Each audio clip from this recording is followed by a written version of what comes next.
Salut, c'est Igloo, le Mac de l'habitat, recommandé par les plus grandes marques d'ozone, avec le Master of Ceremony, Cédric Simonin, qui est toujours là. Toujours.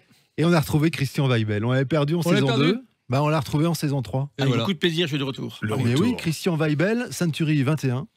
Et avec vous aujourd'hui, on a décidé de parler des assemblées générales en copropriété dans cette période un peu particulière, parce que tout a changé avec le Covid.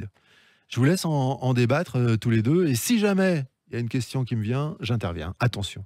Oui, la période Covid a imposé une organisation différente des assemblées générales en copropriété. Il était important là d'échanger parce que ça a été l'objet de beaucoup de questions de nos auditeurs. Alors, je dis, on va traiter le sujet. Christian, première question. Il était à un moment question de pouvoir voter via le digital. Qu'est-ce qu'il en est aujourd'hui ?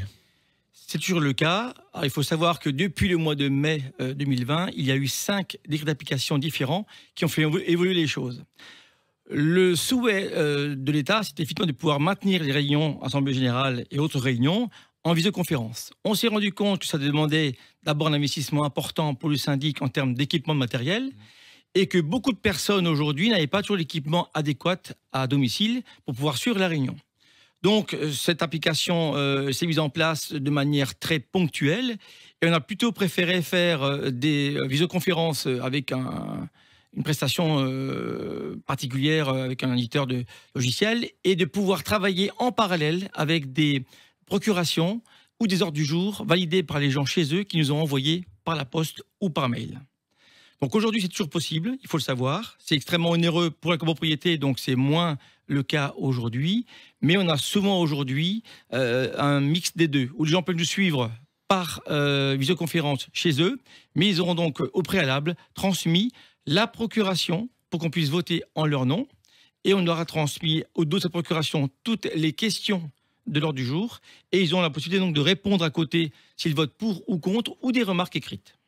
Est-ce qu'il y a un traitement différent, que ce soit une copropriété de 20 lots ou de 100 lots, ou est-ce qu'on est dans la même démarche ? Alors aujourd'hui, il y a une nouveauté, on en parlera une autre émission, au-dessus de 5 lots, mais à partir de 6 lots jusqu'à 100 lots ou 250 lots, c'est la même démarche malheureusement aujourd'hui, puisque en cas de Covid, comme c'est le cas encore actuellement, on n'a pas de salle aujourd'hui assez grande pour pouvoir accueillir toutes les personnes. Aujourd'hui, depuis maintenant fin juillet 2020, on peut accueillir de nouveau les clients dans nos salles de conférence, de réunion, avec bien sûr le port du masque. On a bien sûr une distance d'1 mètre entre chaque personne aujourd'hui concernée. Donc jusqu'à 10-15 personnes, c'est relativement aisé. Après, c'est plus difficile. Alors j'avais une question sur les personnes fragiles, mais je comprends que si on peut voter par procuration, la question ne se pose pas. Je la pose quand même. Est-ce qu'une personne fragile peut remettre en question un vote parce qu'elle ne peut pas assister à la réunion de copro ? Alors, soit, effectivement, elle a pu bénéficier d'une procuration, par exemple, et souvent, on incite le conseil syndical à se rapprocher de cette personne qui va pouvoir éventuellement leur évoquer les points qu'elle souhaite discuter à l'Assemblée générale. Mais aujourd'hui, avec le système de visioconférence, globalement, on arrive à répondre à leurs demandes sans contrainte particulière. D'accord. Vous venez d'en parler. Est-ce que le conseil syndical joue un rôle différent depuis le Covid ?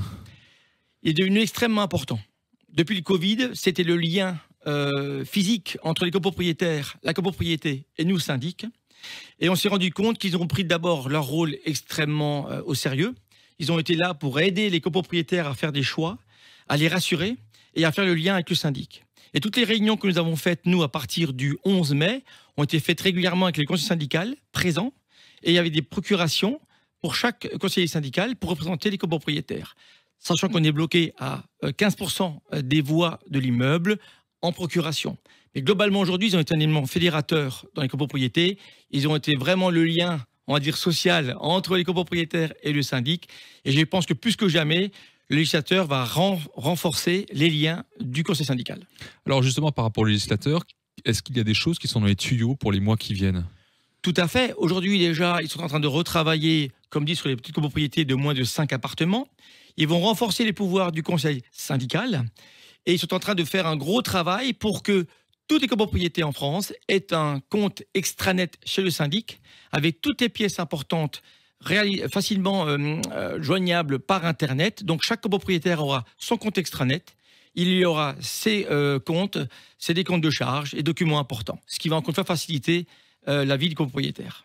Merci Christian Weibel et Century 21. On vous retrouve très vite dans cette émission, dans Igloo, sur Facebook, Igloo en air bien sûr, topmusic.fr, le site de Trianon Résidence, la chaîne YouTube et en podcast cette année. Merci messieurs et à Merci. très bientôt. Merci à vous.